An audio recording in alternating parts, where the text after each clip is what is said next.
এই অধম পুত্ৰৰ সেৱা কৰিবা গ্ৰহণ বাছা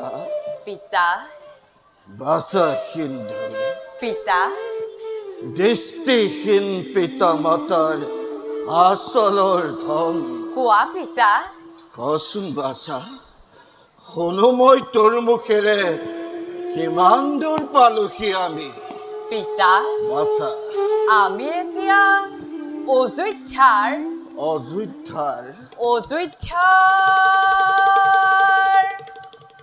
পিতা অযোধ্যাৰ দক্ষিণ প্ৰান্তৰৰ সীমামূৰীয়া এই অৰণ্যৰ মাজত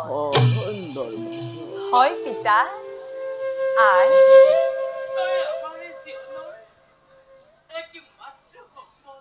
হয় আই মাতৃ কইলে দেখিলো আজি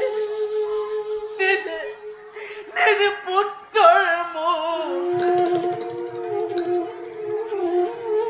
কেনে গলি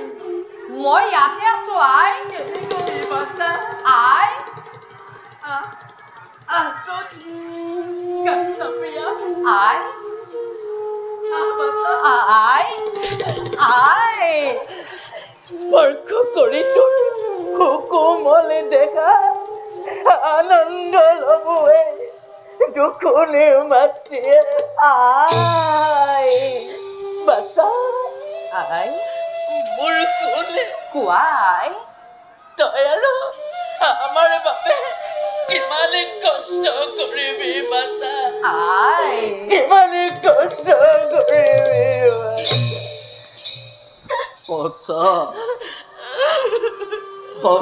বাছা পিতা আমি অপৰাধী তোৰ ওচৰত পিতা আমি তোৰ কলক্ৰকৈ তোক যেন কিমান শাস্তি দিছো বাছা কিমান শাস্তি দিছো নহয় পিতা নহয় আই তোমালোকে তেনেকৈ নকবা মোক পিতৃ মাতৃৰ চৰণ সেৱা কৰাই জানো পুত্ৰৰ একমাত্ৰ কৰ্তব্য নহয় আৰু তোমালোকক সেৱা কৰাটো মোৰ বাবে যে কিমান আনন্দৰ কথা সেয়া মই তোমালোকক বুজাম কেনেকৈ সেৱা কৰাৰো এটা বয়স আছে বাছা হাই এই কোমল বয়সতে তই যে কিমান কষ্ট কৰিছ আমি তাক কেনেকৈ সহ্য কৰোঁ বাছা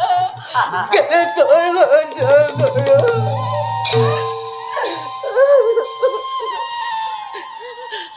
কষ্ট আই মইনো কি কষ্ট কৰিছো আই তুমি জানো নাজানা আই পিতা স্বৰ্গ পিতা ধৰ্ম পিতা হি পৰমং তপঃ পিতৰি প্ৰীতিমাপন্নে পিয়ন্তে সৰ্বদেৱতা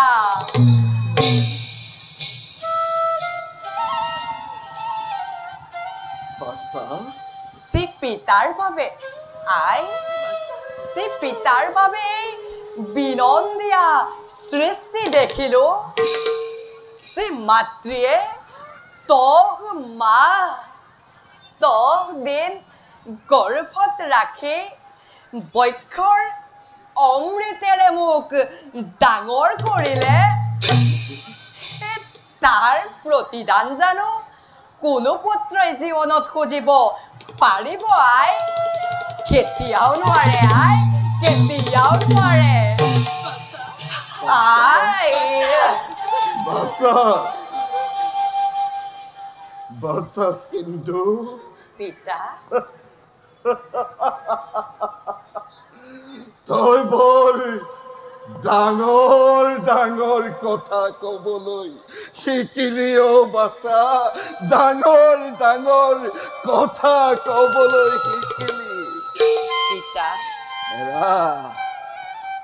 জীৱনেই শিকাইছে যি সময়ত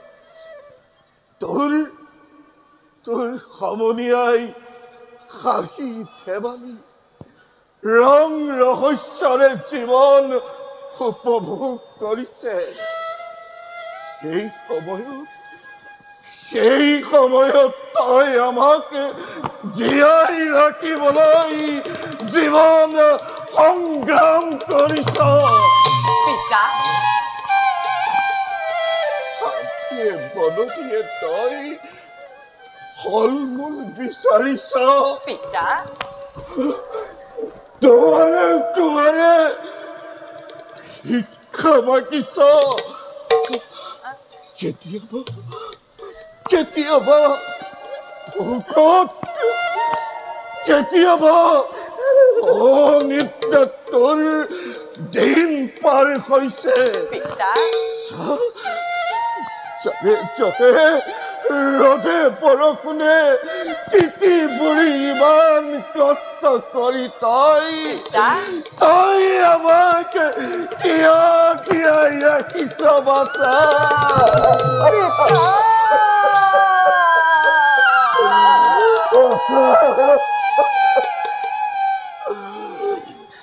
নহয় পিতা নকবা আৰু অন্ধ হলেও তোমালোকৰ প্ৰচায়াত থাকি মই সাহস পাওঁ পিতা তোমালোকৰ অবিহনে মই যে তেনেই নিথৰুৱা হৈ পৰিব পিতা তেনেই নিথৰুৱা হৈ পৰিব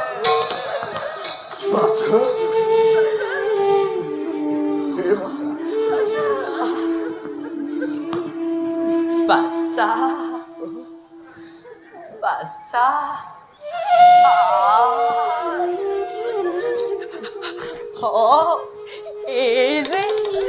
এই যে বাচ্চা বুলি শুনো মই যেতিয়াই এষাৰি বাট পিতা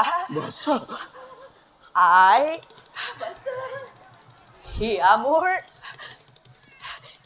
হিয়াবোৰ কাট পৰি যায়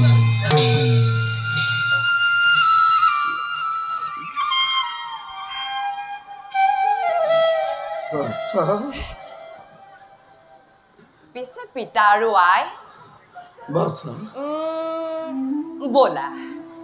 এবে যাওঁ আমি নিজ লক্ষ্য স্থানে বল বাছা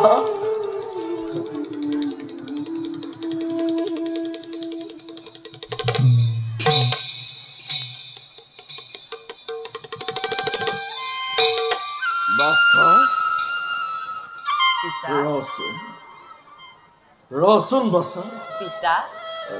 তইতো কৈছিলি আমি অযোধ্যাৰ দক্ষিণ প্ৰান্ত সীমামূৰীয়া বনৰ মাজত হয় পিতা কিন্তু কথা শুনা নাই যে কোনো পশু পক্ষীৰ মাত বাছা পিতা সন্ধিয়া নামি আহিল নেকি ধৰাৰ বুকুলৈ নহয় পিতা নোহেইতো সন্ধিয়াৰ সময় পঞ্চবৰ্ষে অনাবৃষ্টিৰ বাবে দুৰ্ভিক্ষই দেখা দিছে অযোধ্যা ৰাজ্যত ফল মূল অন্নৰ অভাৱত সকলোতে এৰিছে ৰাজ্য আনকি পিতা প্ৰজাসকলৰ লগতে বনৰ পশু পক্ষীগণো দেশান্তৰ হৈছে আৰু প্ৰজাসকলে কৰিছে গঞ্জনা হাই যে মহাৰাজ দশৰথৰ বাবে ৰাজ্যত ঘটিছে আজি এনে ঘোৰ অমংগল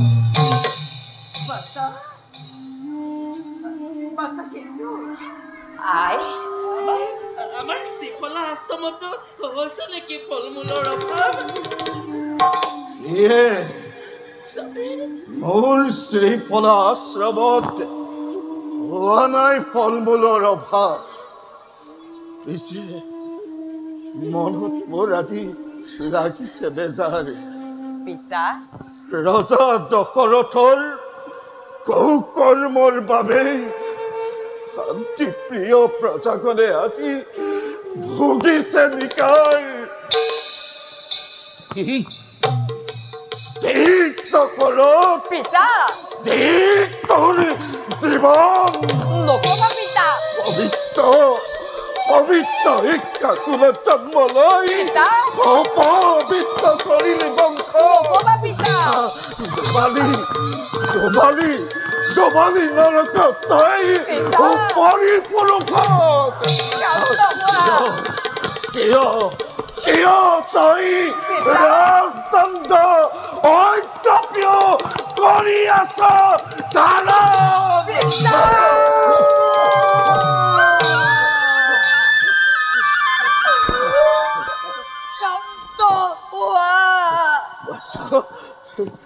ক্ষান্ত হোৱা।